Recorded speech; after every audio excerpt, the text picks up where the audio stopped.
네, 오늘 새성전 새마음 새출발이라는 제목으로 말씀을 준비했습니다.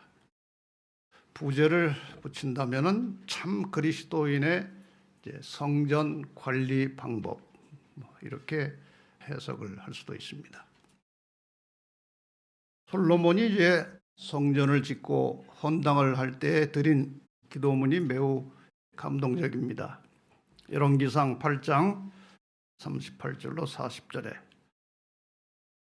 한 사람이나 혹 주의 온 백성 이스라엘이 다 각각 자기의 마음의 재앙을 깨닫고 이 전을 향하여 손을 펴고 무슨 기도나 무슨 간구를 하거든 주는 계신 곳 하늘에서 들으시고 사유하시며 각 사람의 마음을 아시오니 그 모든 행위대로 행하사 갚으시옵소서. 주만 홀로 인생의 마음을 다 아십니다. 이 성전을 향해서 손을 펴고 드리는 기도를 응답해 주시라고 하는 솔로몬의 간절한 기도입니다. 이어서 종과 주의 백성 이스라엘이 이곳을 향하여, 이 성전을 향하여 기도할 때 주는 그 간구함을 들으시되 주의 계신 곳 하늘에서 들으시고 들으시사 사하여 주옵소서. 다니엘이 바벨론의 포로로 잡혀갔을 때에 여러분 아시는 대로 예루살렘을 향해서 열린 창문을 열고 하루에 3번씩 기도했습니다. 바로 이 솔로몬의 기도와 관련이 있는 것입니다. 다니엘이 성전이 있는 예루살렘을 향하여 날마다 기도한 것인데 성전 자체가 하나님은 아닙니다. 단지 하나님을 사랑하고 경외하는 마음을 표현하기 위해서 성전을 향해서 기도하는 것입니다. 성전, 이 교회에 대한 관심과 사랑은 곧 하나님에 대한 사랑의 표현입니다. 혹시 여러분들이 이제 불가피한 사정으로 이 교회를 떠나서 외부에 출장 중일 때에도 이 교회와 성도들을 위해서 기도하는 습관을 가지시기를 바랍니다.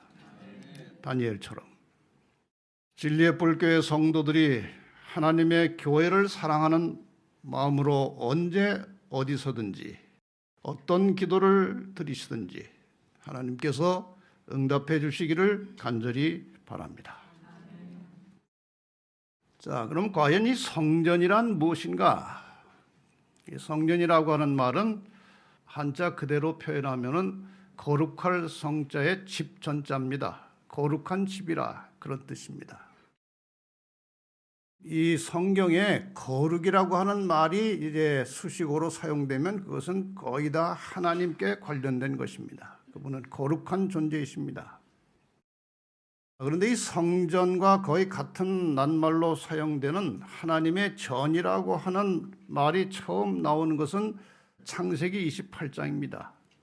여러분이 잘 아시는 대로 야곱이 이제 자기 집을 떠나서 도망가는 과정에서 들판에서 돌베개를 빼고 잠을 자던 중에 하나님께서 꿈을 주셨습니다. 지상에서 하늘까지 연결된 사다리가 나타났고 천사가 그 사다리를 오르락 내리락 하는 것을 본 것입니다. 이 불안초조하고 과연 미래가 어떻게 될 것인지 정말 불확실한 미래를 향해서 도망가는 이 야곱에게 하나님께서 확실한 미래의 보장을 주시는 것입니다. 그래서 야곱이 잠이 깨어 가로되 여호와께서 과연 여기 계시거늘 내가 알지 못하였도다.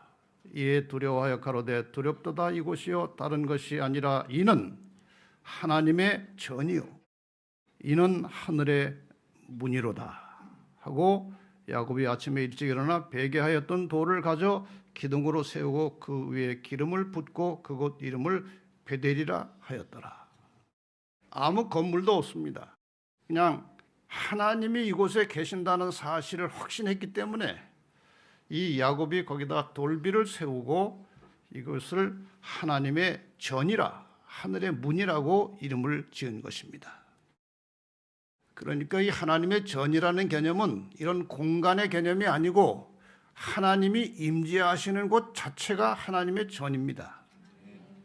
그 다음에 이제 모양을 갖춘 최초의 성전은 광야에서 만들어진 성막이었습니다.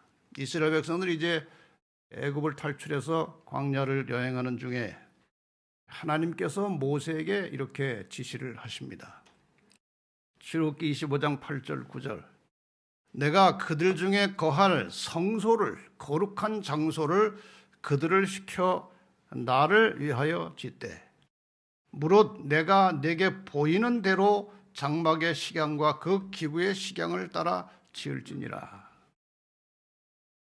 하나님께서 모세에게 이 광야의 성막을 지으라고 명하실 때에 그냥 말씀하신 것이 아니고 모델을 보여주시고 정확한 치수까지 모든 기물들의 그 모양, 의미 이런 것들을 다 말씀하시고 이 건물을, 이 성막을 짓도록 명하셨습니다.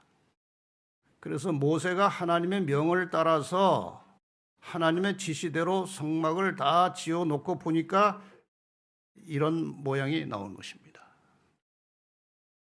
이 성소 속에는 하나님께서 죄인을 구원하시는 원리, 이 죄인이 어떻게 죄를 해결하고 하나님의 자녀가 되는지, 그 다음에 하나님의 자녀가 된 구원받은 성도로서 어떻게 살아야 되는지, 그리고 마침내 하나님을 만나서 함께 살게 되는 그 과정과 원리가 무엇인지를 이 성소 성막이 정확하게 설명을 하고 있습니다.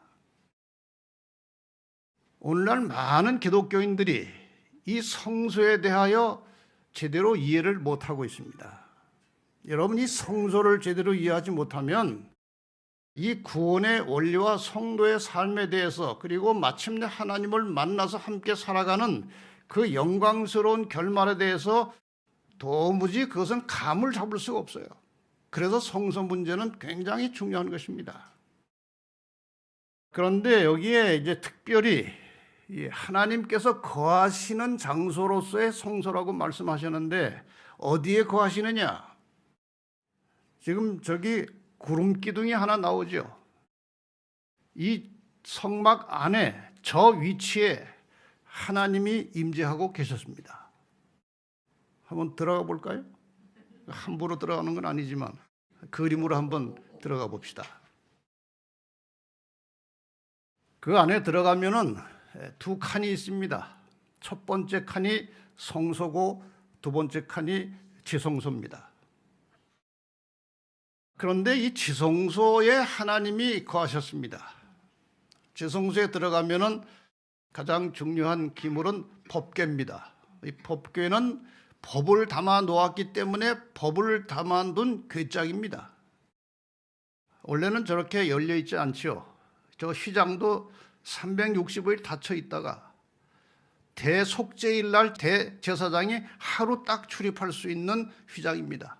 그전에는 휘장을 들쳤다 하면 즉사하는 것입니다. 저 지성소 안에 법궤 속에 무엇이 들어있습니까? 십계명이 들어있습니다. 이게 굉장히 중요한 의미를 갖는 것이죠. 이 법궤 위 양쪽에 금으로 쳐서 만든 두 천사 스랍들이 있는데 그 사이에 광채가 나고 있었습니다.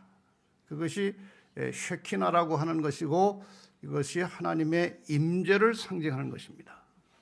아까 밖에서 보았을 때 성막에 구름 기둥이 솟아오른 지점이 바로 이 지점이에요. 하나님이 거기 계시다는 것입니다. 그래서 이 이스라엘 백성들이 이 성막을 중심으로 사방에 이제 텐트를 치고 살았는데 늘 성막 그 하나님이 계시는 곳에 구름 기둥이 솟아오릅니다. 밤에는 불 기둥이 솟아오르고 저곳에 하나님이 계시다는 사실을 이스라엘 백성들은 항상 깨닫고 인식할 수 있었던 것입니다. 하나님이 우리 안에 계신다는 것입니다. 이것이 이 성소가 가르쳐주는 굉장히 중요한 것입니다. 그런데 이 시편 97편 2절에 보면은 구름과 흑암이 그에게 들렸고 의와 공평이 그 보좌의 기초로다 그랬어요. 이것이 그 지성소의 구조와 관련해서 매우 중요한 메시지를 담고 있습니다. 그 보좌의 기초라는 것은 하나님의 존재의 기초가 된다는 말이에요. 하나님의 존재, 그 기초에 의와 공평이 있다는 것입니다. 다시 말하면 십계명이 바로 의와 공평을 상징하는 것입니다. 의라고 하는 것은 히브리어로 체데크라는 말인데 어떤 기준, 어떤 법칙을 말하는 거예요. 그 십계명입니다. 그 다음에 공평이라는 말은 미스파트라고 하는 말인데 이것은 어떤 기준에 의해서 공정하게 세상을 다스리는 그것을 뜻하는 것입니다. 이 하나님의 존재가 어디에 연결되어 있느냐? 하나님은 사랑이시고 공의로우신 분이에요. 모든 것을 아주 정확하게 죄는 죄값을 지불해야 하는 것이고 의는 의에 대한 보상을 받는 것이고 이것이 공의예요. 십자가가 바로 그 공의를 상징하는 대표적인 상징물입니다. 하나님의 사랑 때문에 독생자 예수 그리스도께서 거기에 돌아가셨어요. 근데 그렇게 안 하고도 뭐 대충 넘어갈 수 있었지만 그 죄는 죄값을 지불해야 되기 때문에 돌아가신 거예요. 그러니까 하나님의 사랑과 공의가 이 십자가에 집중되어 있는 것입니다. 그래서 이 하나님의 존재와 계명은 분리될 수 없는 것입니다. 요즘 이 성경을 잘 모르고 교회 다니는 사람들이 뭐 계명이 폐했다, 변경됐다. 특히 무엇 때문에 자꾸 그런 말을 하는가 하면 안식일 때문에 걸려서 그런 말을 하는 거예요. 그렇지 않으면 그런 말 할 리가 없습니다. 뭐 하나님 섬기고 우상 만들지 말고 뭐 나머지 계명 다 봐야 그 폐지되거나 변경될 거 하나도 없습니다. 안식일은요 유대인에게 주신 것이 아니에요.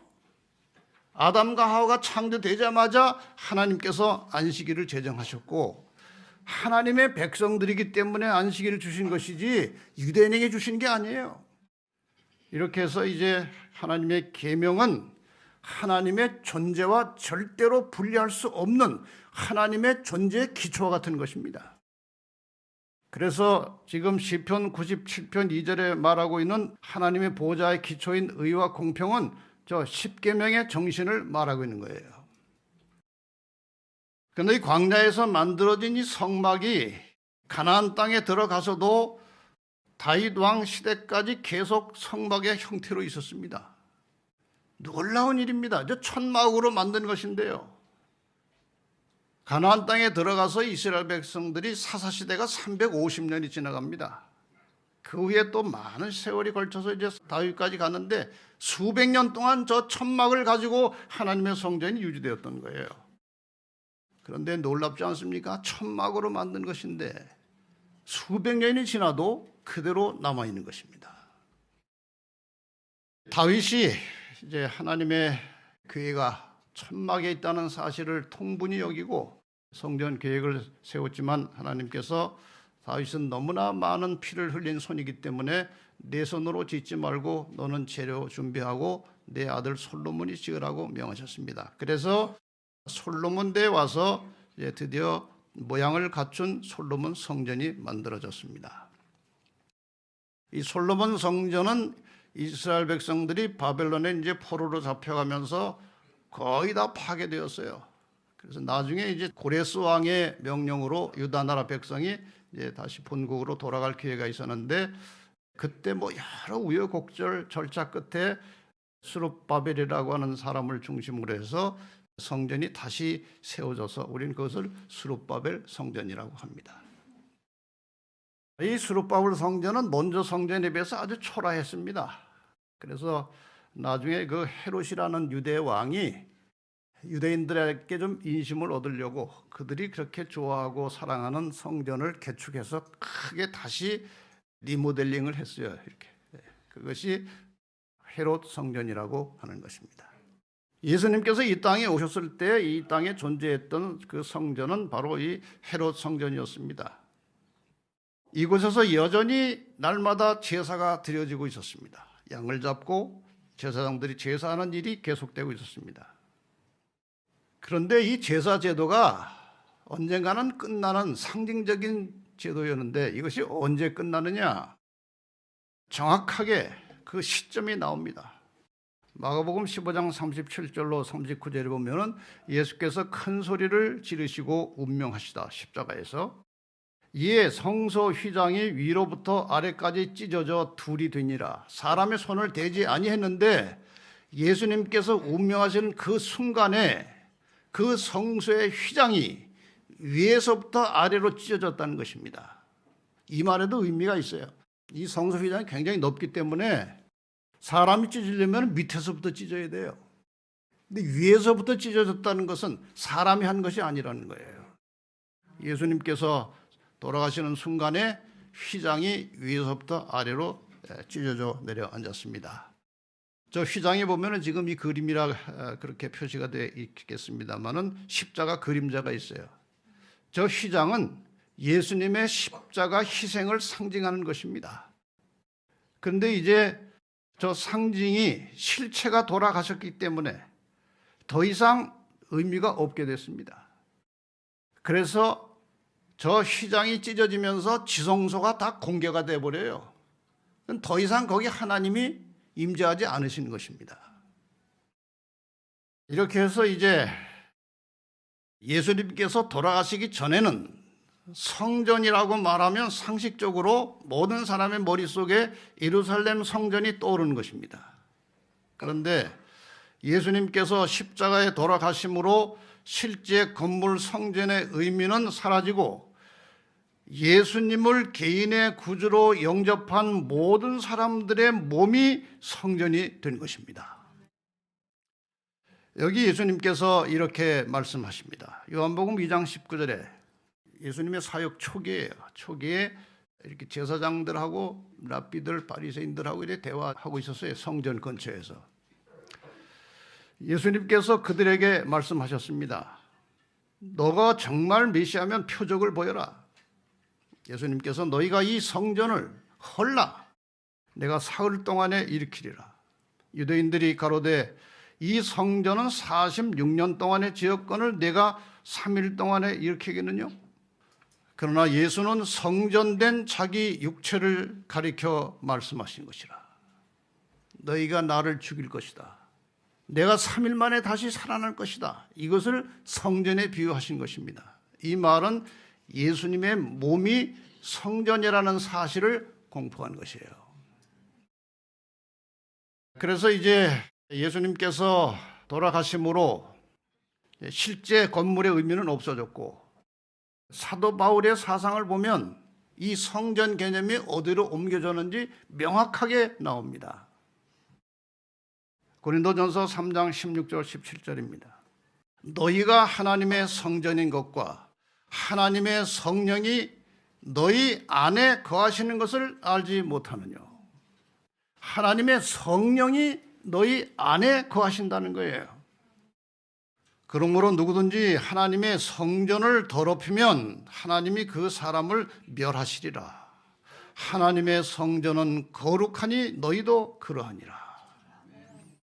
그래서 하나님을 믿는 사람들을 성도라고 한 것이에요. 거룩한 무리들이에요. 왜 거룩하게 됐습니까? 하나님의 백성들의 마음 속에 성령이 내재하셨기 때문에, 하나님이 계시기 때문에 이 몸이 거룩하게 되었어요. 그래서 성전이라고 한 것입니다. 성도라고 한 것입니다. 같은 비슷한 말씀이 고린도전서 6장 19절과 20절에 다시 나옵니다. 너희 몸은 너희가 하나님께로부터 받은 바 너희 가운데 계신 성령의 전인 줄을 알지 못하느냐. 너희는 너희 것이 아니라 값으로 산 것이 되었으니 그런즉 너희 몸으로 하나님께 영광을 돌리라. 여러분, 내 존재가 자기 것이라고 착각하지 마시기를 바랍니다. 내가 정말 구원을 받았다면 이 존재는 더 이상 내 소유가 아니고 하나님의 것입니다. 하나님이 아주 비싼 값으로 사셨는데 그것이 예수님의 피를 지불하시고 사신 거예요. 값으로 헤아릴 수 없는 피를 지불하시고 우리를 사셨기 때문에 더 이상 나는 내 것이 아니고 하나님의 것입니다. 우리가 이 역사적 과정을 보면은 하나님께서 얼마나 간절한 마음으로 사람과 함께 거하기를 원하시는지 그 하나님의 심정을 좀 알 수 있어요. 이 성막 아까 설명드렸습니다. 내가 그들 중에 거할 성소를 그들을 시켜 나를 위해서 지으라. 무슨 말씀입니까? 내가 너희 속에 같이 살고 싶다는 거예요. 그런데 내가 바로 나타나면 너희는 죄 때문에 죽을 수밖에 없으니 내가 이 성막이라고 하는 기구 속에 거기 있겠다 이거예요. 그러니까 너희들은 이 성막을 보고 여기서 올라가는 구름 기둥을 보고 내가 너희 속에 너희 중에 있다는 사실을 잊어버리지 말라는 것입니다. 내가 너희 속에 같이 살고 싶은데 내가 그냥 나타나 버리면 너희가 살 길이 없으니까 내가 이런 방식으로 너희 중에 같이 있겠다는 거예요. 그런데 하나님께서는 이것으로 다 마음이 차지 않으신 거예요. 그래서 직접 오셨습니다. 마태복음 1장 23절에 보면은 그 이름은 임마누엘이라 하나님이 우리와 함께 계시다. 여러분, 예수님께서 이 땅에 오신 것은요, 이것은 어마어마한 일입니다. 감당할 수 없는 일이에요. 하나님이 인간이 되셔서 오신 거예요. 왜 이렇게 초라한 인간으로 오셨습니까? 그대로 오시면 우리가 감당할 수 없기 때문에 이렇게 한 인간으로 이 땅에 오셨는데 이것은 우리와 함께 계시기 위해서. 그 다음에 예수님께서 이제 함께 계시다가 공간적으로 사람과 함께 계셨어요. 그런데 예수님이 특별한 경우를 제외하고는 베들레헴에 있을 때는 베들레헴에만 계신 것입니다. 갈릴리에는 안 계셔요. 예루살렘 성전에 계실 때는 거기만 계신 것이지 사마리아 땅에 계시지 않아요. 그렇게 공간적 제한 속에 사셨어요, 예수님이. 그런데 그 예수님께서 모든 구속을 다 이루시고 하늘로 올라가시면서 가셔서 사전에 이미 여러 차례 약속하셨던 성령을 우리에게 보내주십니다. 그분이 오셨어요. 그리고 그분은 고린도전서 3장 16절에 보면은 하나님의 성령이 너희 안에 거하시는 것을 알지 못하느냐. 여러분 이 과정을 잘 보시면요, 하나님이 우리와 함께 살려고 얼마나 애를 쓰시는지 하나님의 마음을 이룰 수 있어요. 성막은 영어 표현으로 하면은 우리 중에 어몽에 우리 가운데 계신다는 거예요. 근데 가까이 같이 살고 싶은 거예요. 그래서 예수님이 오셔서 우리 곁에, with라는 단어예요. 우리 곁에 계셨어요. 이것도 시원치가 않아요. 그래서 올라가신 다음에 성령을 보내시고 성령님이 우리 안으로 들어오신 것입니다. 인. 이것이 하나님의 마음이에요. 물론 이전에도 모든 하나님의 백성들의 심령 속에는 늘 성령의 역사가 있는 것입니다. 그러나 우리가 역사적 과정을 보면은 하나님의 마음이 어떤 것인지, 하나님이 얼마나 우리와 함께 살기를 원하시는지 하나님의 마음을 우리가 읽을 수 있는 것입니다. 그런데 우리가 성서에서 보았듯이 하나님이 존재하시는 곳에는 언제나 계명이 있어야 합니다. 왜냐하면 의와 공평이, 계명이 그분의 존재의 기초가 되기 때문에 항상 하나님의 존재에는 계명이 같이 다니게 돼 있어요. 그럼 예수님께서 돌아가신 이후에 성령께서 우리 마음에, 우리 속에 임하셨는데, 그래서 우리의 몸이 하나님의 성전이 되었는데, 그러면 하나님의 존재와 분리될 수 없었던 계명은 어디로 갔습니까? 더 이상 공간적으로 하나님의 계명은 성전 안에 없는 것입니다. 공간적 성전은 이제 아무 의미가 없어요. 그러나 하나님의 존재 자체는 계명과 연결되어 있기 때문에 어딘가에 계명이 있어야 하는 것입니다. 히브리 8장 10절에 이 말씀이 나옵니다. 또 주께서 가라사대 그날 후에 내가 이스라엘 집으로 세울 언약이 이것이니 내 법을 내 계명을 저희 생각에 두고 저희 마음에 이것을 기록하리라. 나는 저희에게 하나님이 되고 저희는 내게 백성이 되리라. 여기 그날 이후라고 하는 말은 성경적으로 해석이 여러 가지가 있습니다만은 1차적으로는 이 말씀은 에레미야에게 주신 말씀이기 때문에 에레미야의 당시에 남북방 이스라엘과 유다 사이에 맺은 언약입니다. 그러니까 이 남북이 하나가 되고 나면 내가 이제 너희 마음에 있을 것이다. 너희 마음을 깨끗이 하라. 이제 그런 1차적인 메시지가 있습니다만은 히브리서에 나오는 그 뒤에 나오는 말씀을 보면은 어떤 의미가 있느냐? 예수님께서 희생 제물로 십자가에 돌아가신 이후에 그날 후에는 그 성전에 공간적으로 위치하고 있던 계명이 더 이상 의미가 없기 때문에 그 계명이 더 이상은 그런 돌비로 새겨진 성소에 지성소에 있는 것이 아니고 그 법이 우리 마음의 생각 속에 들어왔다는 것입니다. 성령이 우리 속에 계시다는 것은 하나님이 우리 속에 존재하신다는 뜻입니다. 하나님이 존재하신다면 반드시 거기에는 계명이 들어와야 되는 것입니다. 연결되어 있어요. 분리할 수 없는 것입니다. 자, 그래서 이제 우리가 이 성령이 내재하심으로 우리 몸이 성전이 되었고 성전 속에 내재하시는 하나님의 존재는 반드시 계명과 연결되어야 하는데 그 계명이 마음에 새겨졌다고 말씀하셨습니다. 그래서 나머지 시간 동안에 이 마음의 성전에 대해서 잠시 생각을 해보겠습니다. 예수님께서 이 지상에 계시는 동안에 이 흐트러지고 부패하고 망가진 실제 예루살렘 성전을 2번 정결케 하신 사건이 있었습니다. 한 예를 들겠습니다. 예수님께서 하루는 성전을 방문하셨습니다. 아까 말씀드린 대로 성전은 예수님의 몸을 상징하는 것입니다. 그런데 이 성전에 가보니까 인간들이 예수님의 몸을 다 망가뜨린 것입니다.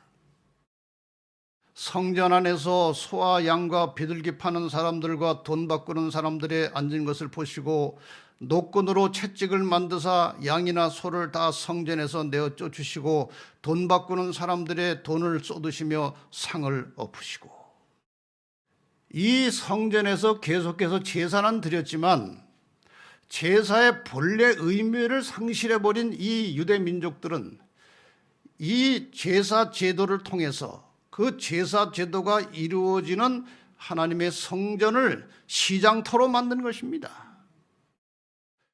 6월절이 특별히 큰 명절이 되면 지방에서 많은 사람들이 그 제사를 드리러 올라옵니다. 특별히. 그런데 양이나 재물을 가지고 다닐 수가 없어요. 멀리서 오기 때문에. 그 근처에 와서 사야 되는 거예요. 이러한 불가피한 상황을 이제 염두에 두고 이 성전 안에 장사꾼들이 늘어나기 시작했습니다. 그 장사꾼들이 성전에 자리를 잡을 때 제사장들이 가만히 있었을까요? 그럴 리가 없죠. 자리세가 있는 것입니다. 자리세를 받고 그 다음에 양을 팔 때마다 이득의 얼마를 또 분배받는 것입니다. 근데 그 팔 때, 살 때 보면은 돈을 이제 뭐 잔돈까지 나오는데 잔돈이 없을 때가 많아요. 돈 바꾸는 사람들이 또 있는 것입니다. 특별히 성전의 기물을 살 때는 성전 사용하는 그 화폐가 있는 거예요. 그걸 바꿔야 돼요. 어쨌든 이렇게 해서 완전히 이 성전이 장터가 된 것입니다. 예수님께서 늘 온화하시고 늘 자비하신 분이지만 이것은 도무지 그냥 넘어갈 수 없는 상황이라 대단히 거룩한 분노를 가지시고 그 청년이 아주 엄숙하게 거기서 장사하는 장사꾼들과 제사장들에게 아주 심하게 나무라시고 쫓아내셨는데 신기한 것은 아무도 와서 네가 뭔 자격으로 이런 일을 하느냐 따질 수 없는 거예요. 워낙 엄숙한 분이의 그 권위 있는 말씀으로 하시기 때문에 나중에 이제 도망갔다가 아니 우리가 왜 저 청년의 한마디에 이렇게 다 흐트러졌지? 와서 따지었지만 그 권위를 넘어갈 수가 없었어요. 이 성전의 상태에 대해서 시대의 소망에 이렇게 표현합니다. 불경한 거리의 혼잡으로 채워진 예루살렘 성전 뜰은 관능적인 욕정과 부정한 생각을 품음으로 더러워진 모든 사람의 마음의 성전을 너무나도 여실히 보여주었다. 이 성전이 바로 인간의 마음 상태를 표현하고 있다는 것입니다. 세상에 매매하는 자들로부터 성전을 정결케 하시면서 예수께서는 마음에서 더러운 죄 곧 영혼을 부패하게 하는 세속적인 욕망, 이기적인 욕정, 악한 습관을 제거하시고 정결케 하시는 당신의 사명을 나타내셨다. 예수님께서 오신 목적이 바로 이것입니다. 세상의 욕심으로, 그 다음에 인간의 이기적인 욕망으로 더러워진 인간의 마음속에서 이 더러우고 부패해진 것들을 다 쫓아내시고 주님이 이 속의 주인이 되셔서 우리를 인도하시기 위해서 오신 것입니다. 예레미야 17장 9절에 보면은 만물보다 거짓되고 심히 부패하는 것은 마음이라. 제가 그전에 한두 번 말씀드렸습니다마는 내 마음에서 일어나는 생각들이 혹시 여기 화면이 하나 있어가지고 여기 다 기록이 돼서 나온다면 여러분 창피하지 않을 분 계십니까? 시기하고 질투하고 욕심내고 이런 것이 인간의 마음이에요. 이러한 인간의 본성적인 죄악은요, 예수께서 들어오셔서 치료하지 않으면 절대 고칠 수 없는 불치의 병입니다. 주님을 마음속에 모시지 못한 사람들은요, 아무리 인간적으로 도덕적으로 노력을 해도 그것을 빼낼 수가 없는 거예요. 하나님의 계획은 이것입니다. 영세전부터 광명하고 거룩한 스랍 천사로부터 사람에 이르기까지 모든 피조물을 창조주께서 내재하시는 성전이 되도록 하시는 것이 하나님의 목적이었다. 죄로 말미암아 인류는 하나님의 성전이 되기를 그쳤다. 사람의 마음은 죄악으로 어두워지고 더러워져서 신령하신 하나님의 영광을 더 이상 드러내지 못하였다. 하나님의 소원은 모든 피조물 인간들의 심령 속에 하나님이 거하시고 그래서 그들이 성전이 되게 하는 것이 하나님의 소원이었습니다. 그런데 이 성전이 다 죄 때문에 망가진 것입니다. 그러나 하나님의 아들이 육신을 쓰시고 사람이 되심으로 하늘의 목적은 성취되었다. 하나님께서 인류 안에 거하시고 또한 구원하는 은혜를 통하여 사람의 마음은 다시 하나님의 성전이 되었다. 여러분, 이 더럽고 부패한 인간의 심령 속에 주님이 들어오심으로 우리의 모든 더러운 죄들을 다 용서하시고 우리를 깨끗하게 하시고 하나님이 거할 수 있는 성전으로 다시 만들어 주신 것입니다. 이 부패하고 어두워진 마음을 정결하게 밝게 하는 방법은 빛 대신 예수 그리스도를 마음에 영접하는 것 외에는 다른 방법이 없습니다. 특별히 예수님께서 하늘로 올라가신 이후에 보내주신 성령을 통해서 우리의 마음속에 하나님의 빛을 받을 수 있게 된 것입니다. 성령이 우리 마음속에 임재하시면 우리의 몸과 마음이 하나님의 성전이 되는 것입니다. 그런데 그 성령님은 우리가 허락하지 않으면 우리 마음속에 들어오지 못합니다. 이게 대단히 중요한 것이에요. 하나님은 인간들에게 자유의지를 주셨습니다. 그리고 그 자유의지를 가지고 선택을 해서 하나님을 믿고 성령님을 영접하고 하도록 자유의지를 가지고 결단을 해야 되는 거예요. 그래서 종종 이제 이 방송을 듣고 저에게 상담 요청하는 분들과 제가 상담할 때 반드시 제가 끄트머리에 가서 하는 말은 이런 길도 있고 저런 길도 있습니다. 그런데 잘 알아서 결정하십시오. 우리 교회에 꼭 나오셔야 됩니다. 이렇게 전 말하지 않아요. 이런 길이 있고 저런 길이 있으니까 기도하시고 스스로 결정하시기 바랍니다. 왜? 하나님은 인간의 신앙의 자유를 인정하시고 자유의지를 통해서 일하십니다. 자기가 결정을 해야 되는 거예요.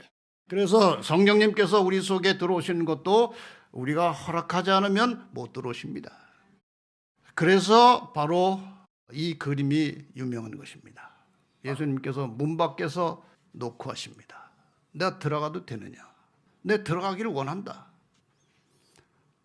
계시록 3장 20절에 볼지어다 내가 문 밖에 서서 두드리노니 누구든지 내 음성을 듣고 문을 열면 내가 그에게로 들어가 그로 더불어 먹고 그는 나로 더불어 먹으리라. 하나님이요 얼마나 공평하십니까? 얼마나 공정하십니까? 하나님은 절대로 인간의 의지를 구속하시거나 강제하지 않으십니다. 자유롭게 두시고 우리가 선택해서 스스로 주님을 영접하도록 그렇게 초청을 하십니다. 그래서 문은 우리가 열어드려야 합니다. 문을 연다는 여러 가지 의미 중에 이것은 상당히 중요한 부분입니다. 누가복음 11장 13절에 너희가 악할지라도 좋은 것을 자식에게 줄 줄 알거든 하물며 너희 천부께서 구하는 자에게 성령을 주시지 않겠느냐. 성령을 그냥 주시는 게 아니고 어떤 자에게 주신다고요? 구하는 자에게 주시는 것입니다. 필요도 없는 사람에게 성령 주실 수 없어요. 정말 우리가 진정한 마음으로 성령께서 나의 모든 생각과 삶을 지배하여 주시기를 원하면서 간절한 심령으로 기도하면 성령께서 우리 마음에 임하시고 그래서 우리가 하나님의 성전이 되는 것입니다. 다시 말씀드립니다. 그리고 그 성전은 하나님이 계시는 장소이기 때문에 반드시 그곳에는 하나님의 계명이 있어야 합니다. 아까 보신 그림대로 이 성경절을 다시 한번 확인해서 읽어드리겠습니다. 고린도전서 3장 16절 17절 너희가 하나님의 성전인 것과 하나님의 성령이 너희 안에 거하시는 것을 알지 못하느냐. 누구든지 하나님의 성전을 더럽히면 하나님이 그 사람을 멸하시리라. 하나님의 성전은 거룩하니 너희도 그러하니라. 그런데 이 말씀을 읽으면 약간 두려워하는 사람이 있어요. 성전을 더럽히면 멸하신다고 했는데 야, 내 성전이 더러워지면 어떻게 할까? 여러분 이것은 나중에 제가 말씀드리겠지만 절대로 인간의 의지와 힘으로 되는 것이 아닙니다. 여기 이 말씀을 좀 잘 눈여겨보시길 바랍니다. 고린도전서 10장 31절 그런즉 너희가 먹든지 마시든지 무엇을 하든지 다 하나님의 영광을 위하여 하라. 여러분 이 말씀은 굉장히 중요한 것입니다. 먹을 때에도 이것이 하나님께 영광이 되는지 안 되는지를 살펴서 먹으라는 것입니다. 이 음식이 하나님의 성전 안에 들어가도 괜찮은지, 이게 과연 정결한 음식인지, 이것이 몸에 들어가서 유익한 음식인지, 과연 이것이 하나님의 영광이 되는지를 생각하고 하라는 것입니다. 그래서 말도 성전에서 나오는 언어를 사용해야 하는 것입니다. 남의 마음을 상하게 하고 남을 기분 나쁘게 하고 남을 무시하고 남에 대해서 험담을 말하는 것은 그것은 성전용 용어가 아니에요. 성전에서 나오는 말들은 다 다른 사람에게 희망을 주고 용기를 주고 격려하는 말이 나와야 그것이 성전용 용어예요. 항상 성전에 들어가기에 합당한 음식을 넣고 성전에서 나와도 괜찮은 말을 하고 사는 것이 그것이 성도들입니다. 내 속에 하나님이 거하시기 때문에 내 몸이 성전이라면 내 마음에 하나님의 계명이 있는 것입니다. 이것을 잊지 마시기를 바랍니다. 하나님과 계명이 내 속에 있으면 어떤 현상이 일어나느냐? 조그만 죄라도 양심에 즉시 깨달음이 옵니다. 이 속에 거울이 있거든요. 계명이라는 거울이 있어요. 그래서 죄를 아주 약한 걸 지어도 금방 내가 실수했구나. 즉시 죄를 씻어버려야 돼요. 죄는 누적시키면 안 됩니다. 죄가 3일치가 누적되면요, 하루 정도는 또 들어와도 못 느낍니다. 언제나 죄는 그때그때 하루하루 깨끗하게 씻어야 아주 작은 죄가 들어와도 느낌이 오는 것입니다. 그래서 날마다 자기 자신의 마음을 씻어야 되는 거예요. 그래서 죄를 품은 채 여러 날을 살아갈 수 없습니다. 이번에 내가 너무 억울해서 나 그 사람 용서 못해. 이거는 그리스도인의 입에서 나오는 말이 아니에요. 자기는 죽을 죄를 용서받았는데 용서하지 못할 죄가 어디 있습니까? 하나님을 진심으로 사랑하며 그 말씀에 즐겨 순종하되, 특별히 하나님과의 올바른 관계를 유지하기 위해서 이 거룩한 안식일 예배에 충실한 것입니다. 여러분이 안식일 시간을 이렇게 저렇게 침범하지 마시기를 바랍니다. 이것은 하나님과 나 사이에 굉장히 중요한 언약이에요. 이것을 가지고 너희가 내 백성이고 내가 너희 하나님이다, 이렇게 말씀하셨잖아요. 이것이 증거라고 말씀하셨어요. 그러니까 여러분이 아무리 바쁜 생활 속에서라도 이 안식일 시간을 구별하여 거룩히 지키고 나가고 있다면 하나님이 여러분과 함께 하실 것입니다. 하나님과 여러분의 관계가 계속 건강하게 유지될 것입니다. 더 나아가서 이웃을 진심으로 사랑하는 마음을 갖게 되고 늘 다른 사람을 위해서 희생하며 봉사하며 삽니다. 계명이 마음속에 있으면 그렇게 사는 거예요. 그 다음에 다른 사람과 잠시라도 불화하면 마음이 불편해서 속히 화해하고 화목한 관계로 돌아가는 겁니다. 다른 사람하고 감정 가진 채 몇 날 며칠 지내면서도 아무런 양심의 가책이 없다면요, 더 이상 크리스천이 아니에요. 그리스도인은 그렇게 하면 안 되거든요. 속에 계명이 있기 때문에 그런 계명에 어긋난 일이 있으면 불편한 겁니다. 그것이 성도의 특징이에요. 마음에 항상 감사와 기쁨이 있고 언제나 하나님을 찬양하며 행복한 마음으로 살아갑니다. 이것이 하나님이 내 속에 내재하시고 하나님과 함께 계명이 존재하고 있다고 하는 증거입니다. 종합적으로 성경이 가르쳐주는 성전 관리에 대해서 총정리를 하나 해드리겠습니다. 여기에 대해서 세부적인 내용은 이제 나중에 또 적당한 기회에 설교를 별도로 드리겠습니다. 이 신앙생활은 다른 말로 하면 성전 관리입니다. 이 성전을 어떤 분야에서 관리를 해야 되느냐? 건강 관리, 마음 관리, 그리고 영성을 관리하는 것입니다. 건강 관리라고 하는 것은 이 몸을 최상의 건강한 상태로 유지하기 위해서 끊임없이 뭔가 연습을 하고 노력을 하는 겁니다. 마음 관리는 항상 마음의 평안함을 유지하는 겁니다. 우리가 질병에 걸리지 않고 질병에 걸렸더라도 속히 회복될 수 있는 최선의 방법은 마음의 평안을 갖는 것입니다. 그래서 예수님께서 십자가에 돌아가신 이후에 제자들에게 나타나시자마자 첫 번째 하신 말씀이 너희에게 평강이 있을지어다, 이렇게 말씀하신 거예요.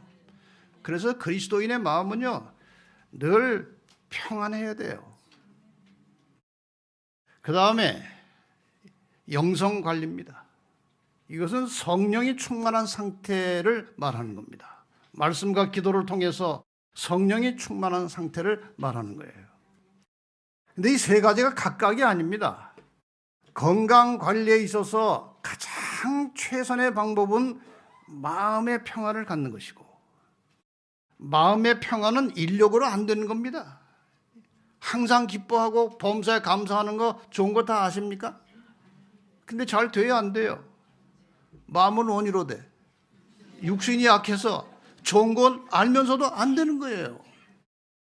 그래서 하나님의 도우심이 필요한 거예요. 그것이 바로 영성 관리예요.